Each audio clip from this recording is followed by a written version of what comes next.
7'1", 325 pounds, the most physically dominant force basketball has ever seen. 4 NBA championships, 3 Finals MVP awards, 15 All-Star selections, over $200 million in career earnings, a Hall of Fame career that most athletes would kill for. But here's what nobody understands about Shaquille O'Neal. None of it was ever enough. Not the rings, not the money, not the fame. Because Shaq wasn't just chasing basketball greatness. He was chasing something deeper. Something that started when he was a boy without a father. And no amount of success could fill that hole. The boy without a father.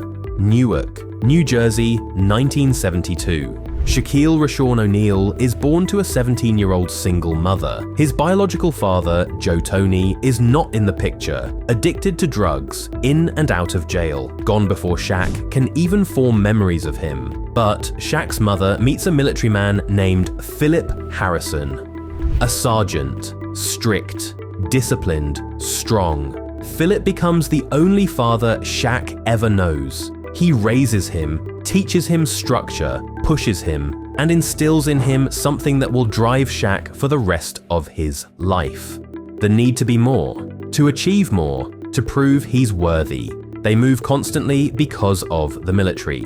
New Jersey to Germany, Germany to Texas. Shaq is always the new kid, always the biggest kid. By 13, he's already 6'6". Kids make fun of his size, but then a basketball coach sees him and everything changes. The coach teaches Shaq that his size isn't a curse, it's a weapon, and Shaq starts to dominate. By high school, he's unstoppable. By college at LSU, he's a phenomenon, and in 1992, at 20 years old, he's the first pick in the NBA draft. He's not just big, he's powerful. He breaks backboards during dunks, throws grown men around like children, averages 23 points and 14 rebounds as a rookie, wins Rookie of the Year. But winning Rookie of the Year isn't enough. Making All-Star teams isn't enough. Shaq wants what his stepfather taught him to want: dominance, respect, legacy, the chase for greatness. Shaq leaves Orlando for the Los Angeles Lakers in 1996. He teams up with a young Kobe Bryant. Together, they win 3 straight championships from 2000 to 2002. Shaq wins Finals MVP all 3 times. He's the most dominant force the league has ever seen, averaging 30 points and 15 rebounds in the playoffs, destroying legends. But even with 3 rings, Shaq isn't satisfied. People still criticize him. He can't shoot free throws. He's lazy in the regular season, and those criticisms eat at him. The relationship with Kobe falls apart. 2 alphas, 2 egos. The Lakers choose Kobe. Trade Shaq to Miami in 2004.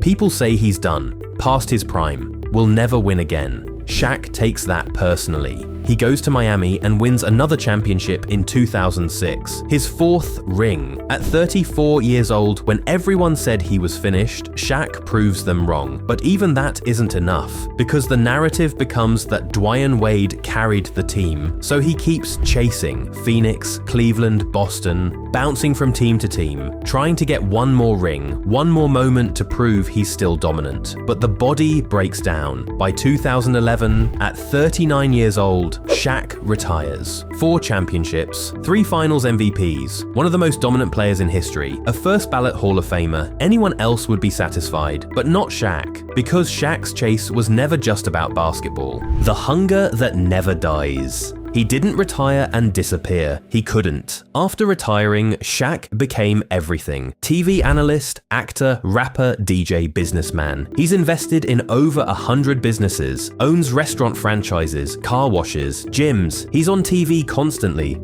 Commercials, shows, podcasts, and people wonder why. You're rich, you're famous, you're a legend. Why are you still hustling like you have something to prove? Because he does. Shaq talks openly about it now. about how his stepfather's discipline created a hunger that never goes away, about how he spent his entire life trying to be worthy of the father who raised him, about how no amount of championships or money ever feels like enough. He's a billionaire, he's beloved, he's in the Hall of Fame, and he still wakes up every day feeling like he needs to do more. In interviews, Shaq talks about his biological father reaching out after he became famous, suddenly wanting a relationship, suddenly proud, and how that made Shaq realize something. No amount of success would ever make his real father proud, because his real father only showed up when there was something to gain. And maybe that's what drives Shaq. The fear that if he stops achieving, stops proving, stops being more, people will leave. That he'll only be worth loving when he's being extraordinary. There's something tragic about that. About being one of the most dominant athletes in history and still feeling like you're not enough. About having 4 championships and wishing it was more. Shaq talks about it with humor, makes jokes, laughs it off. But beneath the jokes, there's a man who's been running his entire life. Running from the absence of his father. Running toward the approval of his stepfather. Running from the fear that if he stops, he'll discover he was never enough. Success doesn't heal childhood wounds. Achievement doesn't fill emotional holes.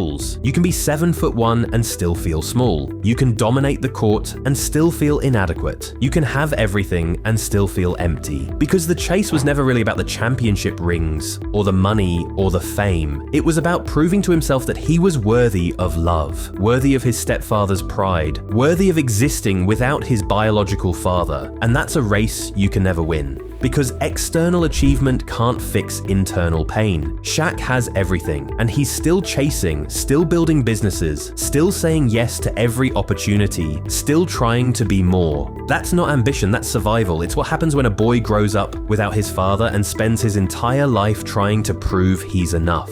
Even when he becomes a giant, even when he becomes a champion, even when he becomes a legend. The hunger never dies. Because it was never about basketball.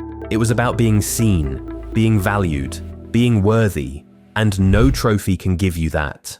Shaquille O'Neal is the most dominant player in NBA history who was never satisfied with dominance. The giant who had everything except the one thing he actually needed. The certainty that he was enough exactly as he was.